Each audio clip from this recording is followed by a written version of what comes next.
ನಮಸ್ಕಾರ ಎಲ್ರಿಗೂ. ಇವತ್ತು ಪಿ ಎಫ್ ಸ್ಟೇಟ್ಮೆಂಟನ್ನು ಡೌನ್ಲೋಡ್ ಮಾಡೋದು ಹೇಗೆ ಅಂತ ನೋಡೋಣ, ಓಕೆನಾ. ಇವಾಗ ನಾವು ಏನಾದರೂ ಬ್ಯಾಂಕಿಗೆ ಯಾವುದಾದ್ರೂ ಲೋನ್ ತೊಗೊಳಕ್ಕೆ ಹೋದರೆ ಪಿ ಎಫ್ ಸ್ಟೇಟ್ಮೆಂಟ್ ಕೇಳ್ತಾರೆ. ಅದಕ್ಕೆ ನಾವೀಗ ಹೇಗೆ ಡೌನ್ಲೋಡ್ ಮಾಡೋಂತ ನೋಡೋಣ, ಹಾಗೆ ಹೇಗೆ ಪ್ರಿಂಟ್ ತೆಗೆಯೋದಂತ ನೋಡೋಣ.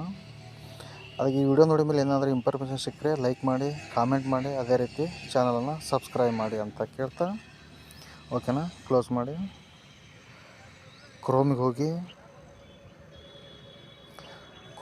ಇಲ್ಲಿ EPFO ಅಂತ ಸರ್ಚ್ ಮಾಡಿ. ಇಲ್ಲಿ ನೋಡಿ EPFO ಲಾಗಿನ್. ಓಕೆ, ಇಲ್ಲಿ ಬಂತು ನೋಡಿ, ಎಂಪ್ಲಾಯೀಸ್ ಪ್ರಾವಿಡೆಂಟ್ ಫಂಡ್ ಆರ್ಗನೈಜೇಷನ್, ಓಕೆನಾ. ಇವೆಲ್ಲ ಆಫೀಸಿಯಲ್ ಲಿಂಕು. ಅದ್ರ ಮೇಲೆ ಕ್ಲಿಕ್ ಮಾಡಿ. ಇಲ್ಲಿ ಬಂದುಬಿಟ್ಟು ಇಲ್ಲಿ ರೈಟ್ ಕಾರ್ನರ್ಗೆ ಒಂದು ಆಪ್ಷನ್ ಇದೆ. ಇಲ್ಲಿ ಏನಿದೆ, online claims member account transfer, ಓಕೆನಾ. ಅದ್ರ ಮೇಲೆ ಕ್ಲಿಕ್ ಮಾಡಿ.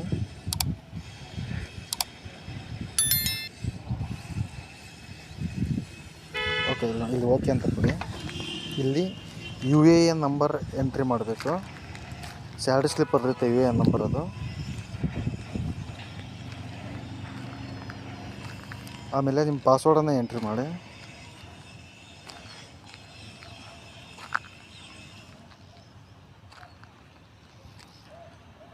ಪಾಸ್ವರ್ಡ್ ಎಂಟ್ರಿ ಮಾಡಿದ ಮೇಲೆ ಇಲ್ಲಿ ಕ್ಯಾಪ್ಷಾ ಇರುತ್ತೆ. ಆ ಕ್ಯಾಪ್ಷಾ ನೋಡಿ ಎಂಟ್ರಿ ಮಾಡಿ.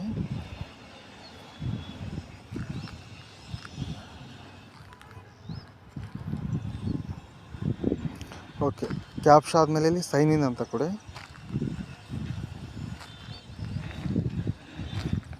ಇಲ್ಲಿ ನೋಡಿ, ಮೊಬೈಲ್ ನಂಬರ್ಗೆ OTP ಬಂದಿರುತ್ತೆ. ಆ OTPನ ಎಂಟ್ರಿ ಮಾಡಿ.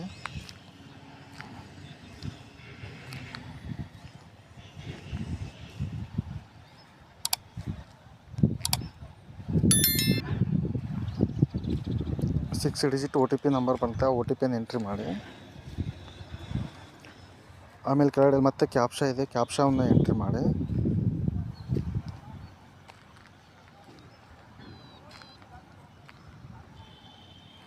ಕ್ಯಾಪ್ಷಾ ಎಂಟ್ರಿ ಮಾಡಿದ ಮೇಲೆ ಇಲ್ಲಿ ಸಬ್ಮಿಟ್ ಅಂತ ಕೊಡಿ. ನಿಮ್ಮದು ಡಿಸ್ಪ್ಲೇ ಓಪನ್ ಆಗ್ತಾಯಿದೆ. ಓಕೆ, ಇಲ್ಲಿ ನೋಡಿ ಲೇಟರ್ ಅಂತ ಕೊಡಿ. ಇಲ್ಲಿ ನೋಡಿ ನಿಮ್ಮದು EPFO ಇದು ಡಿಸ್ಪ್ಲೇ ಓಪನ್ ಆಯಿತು. ಇವಾಗ ಇಲ್ಲಿ ಬಂದುಬಿಟ್ಟು ವ್ಯೂ ಅಂತ ಇದೆಯಲ್ಲ, ಅಲ್ಲಿ ಹೋಗಿ ಇಲ್ಲಿ ಕೆಳಗಡೆ ಪಾಸ್ಬುಕ್ ಅಂತ ಇದೆ, ಅಲ್ಲಿ ಕ್ಲಿಕ್ ಮಾಡಿ. ಇವಾಗ ಮತ್ತೆ ನೀವು ನಿಮ್ಮ UAN ನಂಬರು ಪಾಸ್ವರ್ಡನ್ನು ಎಂಟ್ರಿ ಮಾಡಬೇಕಿಲ್ಲ. ಮೊದಲು UAN ನಂಬರ್ ಎಂಟ್ರಿ ಮಾಡಿ.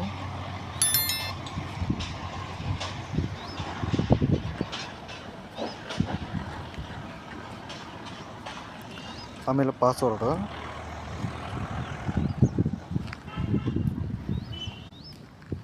ಆಮೇಲೆ ಇಲ್ಲಿ ಕ್ಯಾಪ್ಷಾ ಇದೆ, ಇನ್ನೊಂದು ಸಲ ಕ್ಯಾಪ್ಷಾ ಎಂಟ್ರಿ ಮಾಡಿ.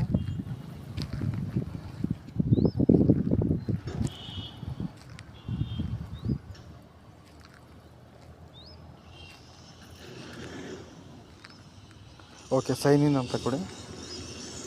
ಇವಾಗ ಮತ್ತೆ OTP ಬಂದಿರುತ್ತೆ ರಿಜಿಸ್ಟರ್ ಮೊಬೈಲ್ ನಂಬರ್ಗೆ. ಆ OTPನ ಎಂಟ್ರಿ ಮಾಡಿ.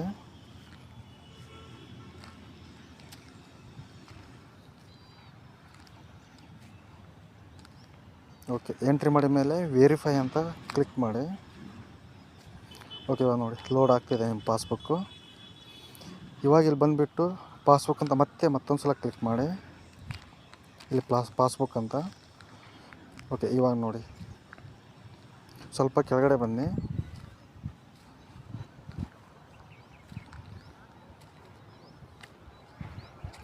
ಇಲ್ಲಿ ಕೆಳಗಡೆ ನೋಡಿ ಆಪ್ಷನ್ ಇದೆ, ಇಲ್ಲಿ ಡೌನ್ಲೋಡ್ ಆ್ಯಸ್ ಎ PDF ಅಂತಂದು. ಅದಕ್ಕಿಂತ ಮೊದಲು ಇಲ್ಲಿ ಇಯರ್ಸ್ ಇದೆ, ನಿಮ್ಗೆ ಯಾವ ವರ್ಷದ ಬೇಕು PF ಸ್ಟೇಟ್ಮೆಂಟ್ ಅಂತಂದು ಆ ವರ್ಷದ ನೀವು ಸೆಲೆಕ್ಟ್ ಮಾಡ್ಕೊಂಡು ಡೌನ್ಲೋಡ್ ಮಾಡ್ಕೋಬೋದು. ನಾನು ಲಾಸ್ಟ್ ಇಯರ್ದೇ ಸೆಲೆಕ್ಟ್ ಮಾಡ್ಕೊತೀನಿ. ಓಕೆ, ಇಲ್ಲಿ ಡೌನ್ಲೋಡ್ ಆ್ಯಸ್ ಎ PDF ಅದನ್ನು ಕ್ಲಿಕ್ ಮಾಡಿ. ಮತ್ತು ಡೌನ್ಲೋಡ್ ಫೈಲ್ ಅಂತ ಇದೆ, ಅದನ್ನು ಕ್ಲಿಕ್ ಮಾಡಿ.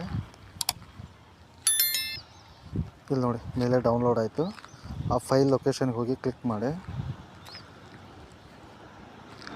ಓಕೆ, ಇಲ್ಲಿ ನೋಡಿ ಬಂತು, ಇದೆ ಫಸ್ಟ್ನೇದು. ಅಲ್ಲಿ ಡಬಲ್ ಕ್ಲಿಕ್ ಮಾಡಿ ಓಪನ್ ಆಗುತ್ತೆ.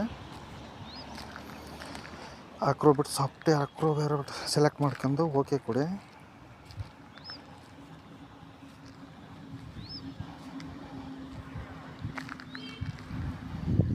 ಓಕೆ, ಇಲ್ಲಿ ನೋಡಿ ನಿಮ್ಮ PDF ಫೈಲಲ್ಲಿ ಓಪನ್ ಆಯಿತು PF ಸ್ಟೇಟ್ಮೆಂಟ್ ಈ ಥರ, ಓಕೆನಾ. ಈ ಥರ ಓಪನ್ ಮಾಡ್ಕೋಬೇಕು. ಈಗ ಪ್ರಿಂಟ್ ಹೆಂಗೆ ತೆಗೆದು ನೋಡೋಣ. ಪ್ರಿಂಟ್ ಅಂತ ಕೊಡಿಲಿ, ಪ್ರಿಂಟ್ ಇದು ಐಕಾನ್ ಇದೆ, ಅದ್ರ ಮೇಲೆ ಕ್ಲಿಕ್ ಮಾಡಿ.